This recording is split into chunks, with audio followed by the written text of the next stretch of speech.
BHK independent house spot payment ఆప్షన్లో కేవలం 25 లక్షలు మాత్రమే, అది కూడా 183 గజాల భూమిలో. నమస్తే, వెల్కమ్ టు సుమన్ టీవీ. మోచింగ్ తుఫాను నిన్నైతే తీరం దాటడం జరిగింది. తీరం దాటినా సరే ఏపీలో చాలా చోట్ల భారీ నుంచి అతి భారీ వర్షాలు అయితే కురవడం జరుగుతున్నాయి. ఈ వర్షాలు ఇంకా ఎన్ని రోజులు ఉండబోతున్నాయి, ప్రజెంట్ వెదర్ అప్డేట్ ఏంటి అనేది మనతో మాట్లాడడానికి వెదర్ డైరెక్టర్ సునంద గారు అయితే మనతో ఉన్నారు.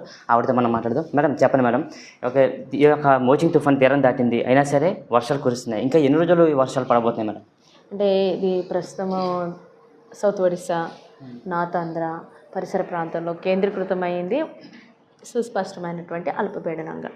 సో ఈ ప్రభావంతో అలాగే రానున్న మరికొన్ని గంటల్లో ఇది ఇంకా అల్పపీడనంగా బలహీనం అవుతుంది. గ్రాడ్యువల్గా ఇది బలహీనం అయిపోతుంది, ఆ తర్వాత మరి ఉండదు. సో ఈ యొక్క ప్రభావంతో ఏంటి అంటే మనకి నార్త్ కోస్ట్లో ఆంధ్రప్రదేశ్లో ఇంకా క్లౌడింగ్గా ఉండి చెదురుమదురుగా మనకి వర్షం అయితే పడుతున్న పరిస్థితి ఉంది. ఇంకా కొన్ని గంటల వరకు ఈ పరిస్థితి ఉండే అవకాశం ఉంది. లేటర్ గ్రాడ్యువల్గా ఇక పరిస్థితి అనేది తగ్గుతుంది. తేలికపాటి వర్షాలు మాత్రమే ఉంటాయి. ఇంటర్మీడియట్ స్పెల్స్లో ఎప్పుడైతే ఈ క్లౌడ్ ప్యాచ్ వస్తుందో సో అప్పుడు మనకి వర్షం వస్తుంది, తర్వాత మళ్ళీ క్లియర్ అవుతాం, ఇలాగా జరుగుతూ ఉంటుంది.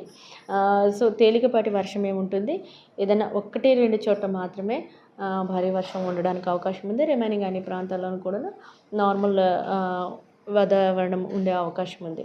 ప్రజెంట్ ఈ తుఫాను ఎక్కడ కేంద్రీకృతమై ఉంది madam? Present Odisha, north Andhra పరిసర ప్రాంతంలోనే కేంద్రీకృతమైంది. అది అల్పపీడనంగా ఉంది. సో రానున్న కొన్ని గంటలు మరింత బలహీనమయ్యే అవకాశం అయితే ఉంది. ఈ మోచింగ్ తుఫాన్ వల్ల ఎన్ని సెంటీమీటర్ల వర్షం పడింది చెప్పండి?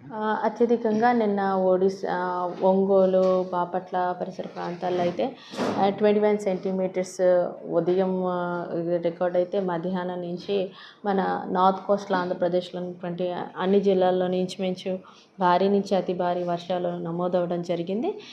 నర్సాపూర్లో అత్యధికంగా 21 సెంటీమీటర్స్ రికార్డ్ అవ్వడం జరిగింది. ఇది మన అబ్జర్వేటరీస్లో ఇలా రికార్డ్ అయ్యింది.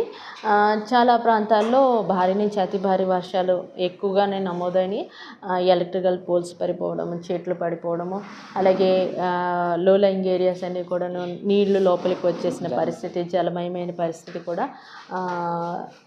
చూడడం జరిగింది.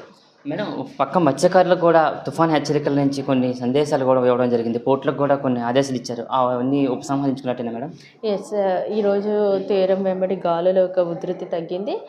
ఫిషర్మెన్ వార్నింగ్స్ కూడా లేవు. అలాగే పోర్ట్స్ అన్నిటికీ కూడా ఇచ్చినటువంటి వార్నింగ్స్ అన్నీ కూడా ఉపసంహరించుకోవడం జరిగింది. ఇప్పటికే మత్స్యకారులకి ఇచ్చిన వార్నింగ్స్ అన్నీ కూడా వెనక్కి తీసుకోవడం అయితే జరిగిందని అయితే మాత్రం ఇక్కడ వెదర్ డైరెక్టర్ సునంద గారు అయితే చెప్పడం జరుగుతుంది. కెమెరా పర్సన్ ముఖేష్తో ప్రశాంత్, సుమన్ టీవీ, వైజాగ్.